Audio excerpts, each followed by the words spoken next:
Had the opportunity at the end of worship last week to introduce you to our new Minister of Justice, Advocacy, and Change. He's leading worship with us this morning, so another welcome to you, Reverend Bertram Johnson. We're so glad you're here.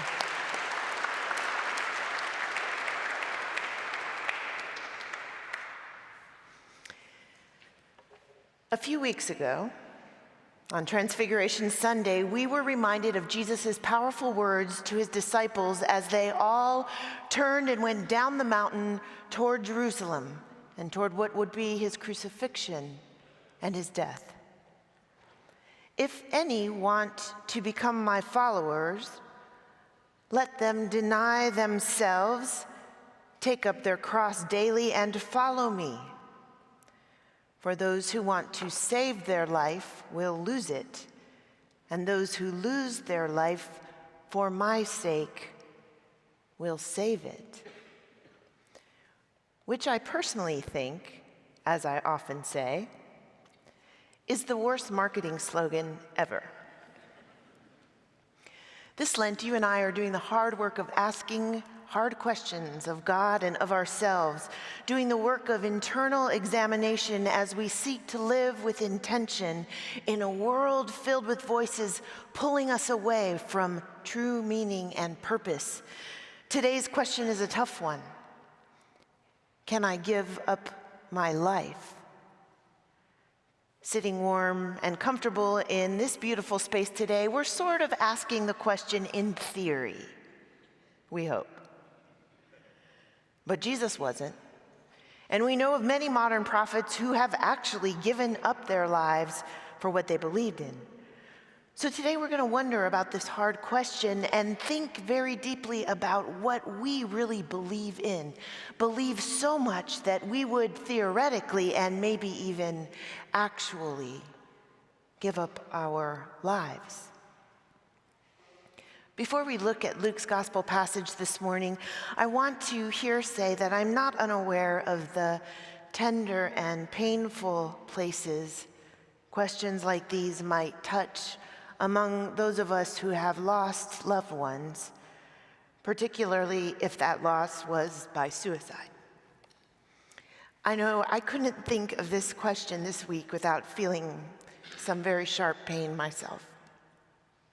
So I want to name that possibility for some of us today and say that asking a question like, can I give up my life, is not for the faint of heart.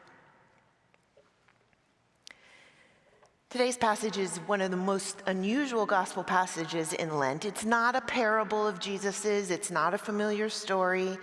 It's the recounting of an interaction that Jesus has had with his followers and with those who are standing on the sidelines, his critics.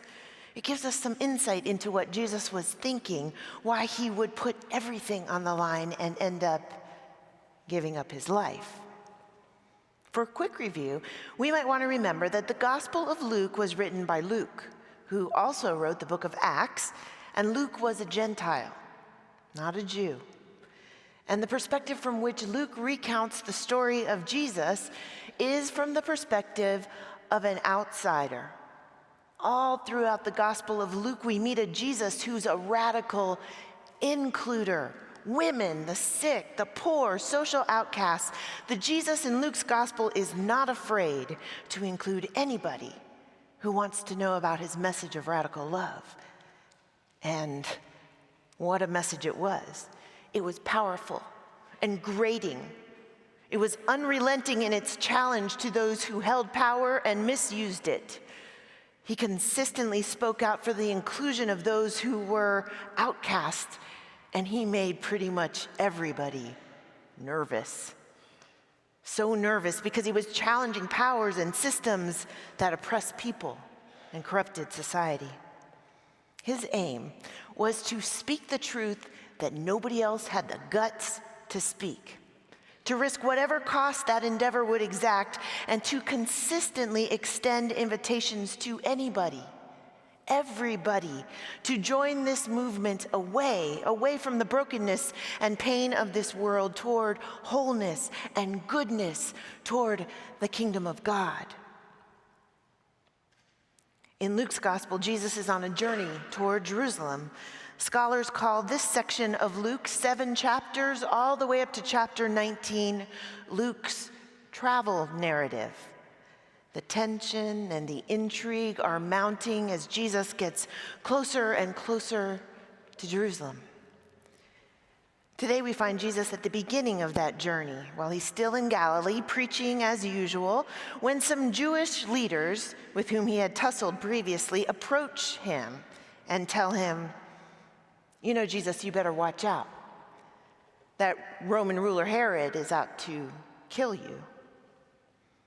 Not that this was news to Jesus, but it's curious how he responds. He begins by calling Herod a fox, but not in a good way. That was a joke. Then he basically talked through his calendar for the next 3 days. I'm around for the next 3 days. I'll be casting out demons. I'll be healing people. I'll be going about my work.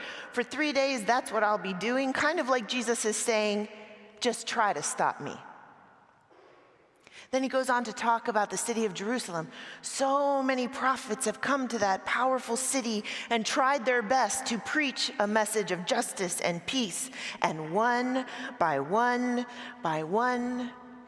they were killed. It's like Jesus is talking to himself when he says wistfully, "Jerusalem, Jerusalem, how often I have desired to gather your children together as a hen gathers her brood under her wings, and you were not willing." He loves them. Jesus loves them, and he's not willing to give up on them no matter what the cost.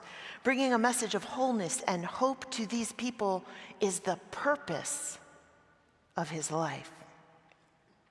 You'll remember last week we found Jesus in the desert, tempted and wondering about what his life would mean. This week, he is steely-eyed and determined. He knows exactly what he's meant to do with his life, and he is going to do it, even if he has to give up his life in the process. Well, what about us? We're just ordinary people, trying to make our way in the world, going about our business, trying to find happiness and fulfillment where we can. Do our lives have meaning and purpose? Do we even know for what we would be willing to give up our lives?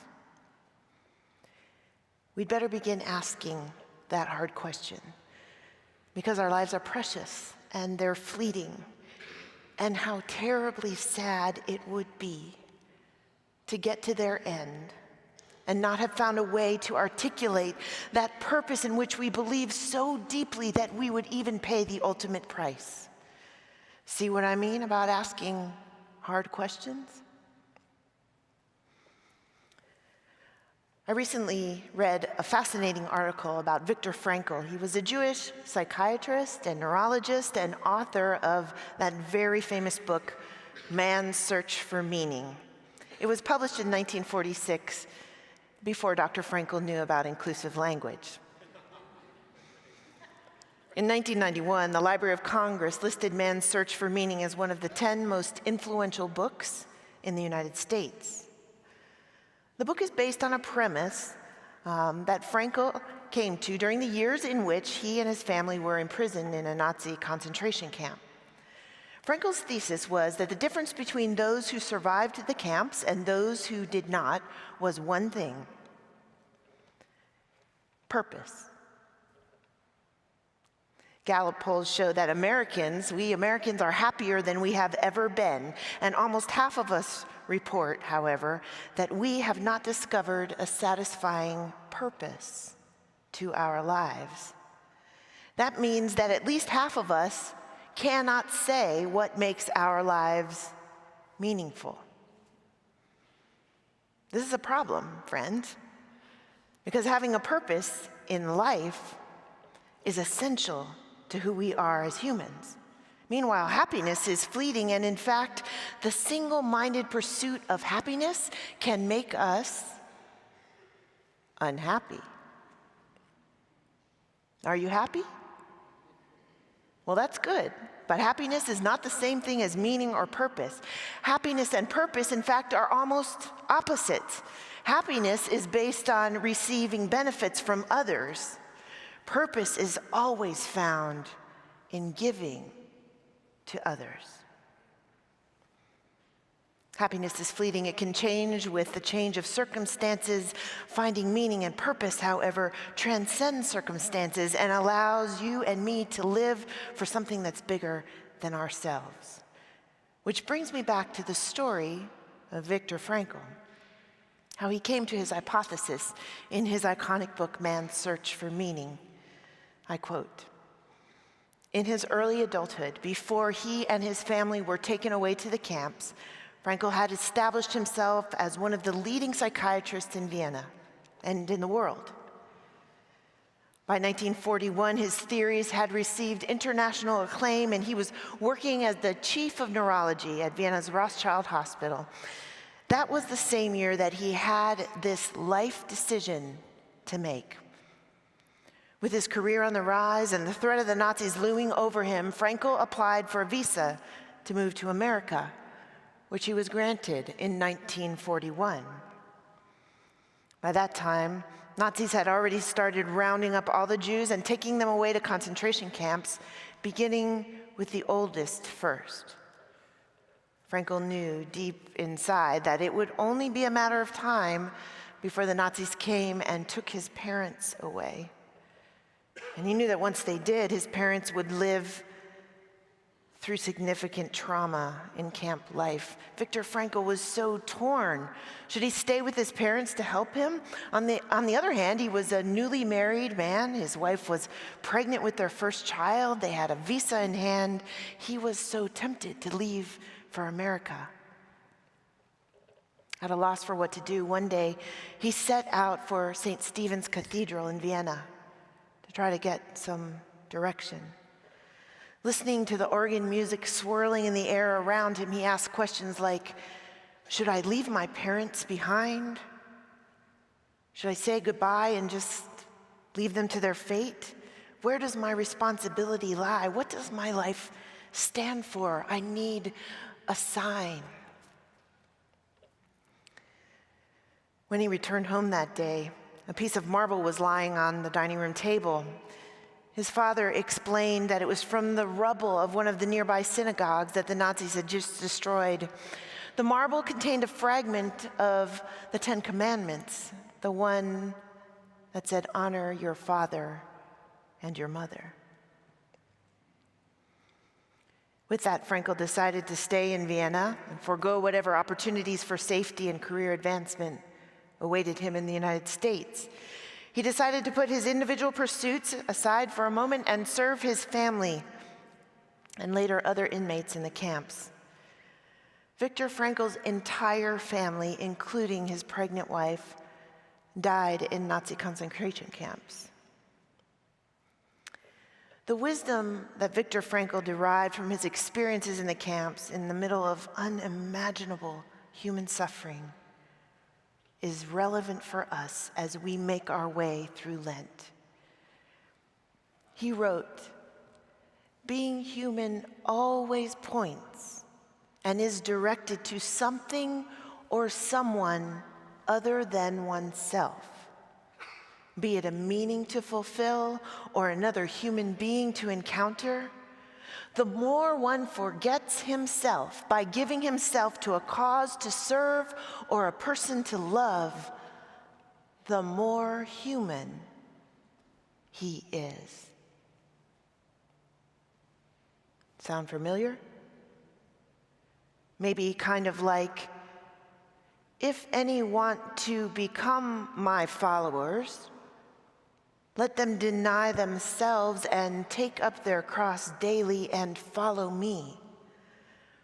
For those who want to save their life will lose it, and those who lose their life for my sake will save it.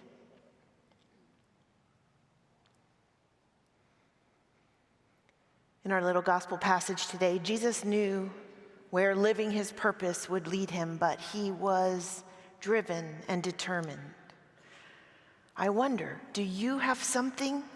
Do I have something, anything, for which I would give up everything?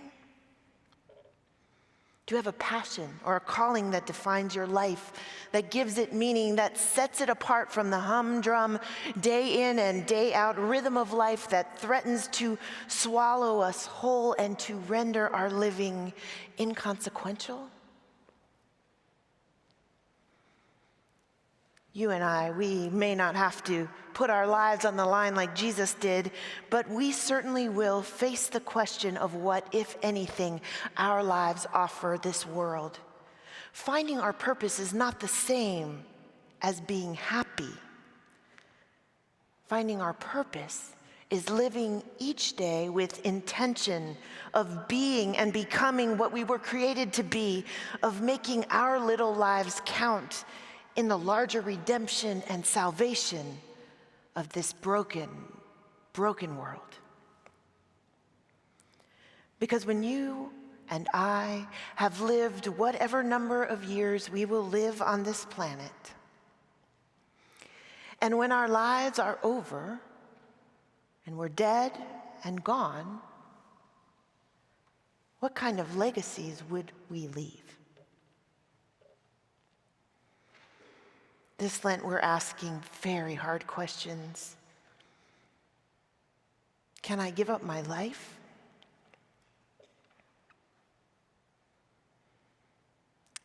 This sermon ends today with a few moments of silence, so you can think about this question. For what would you give up your life?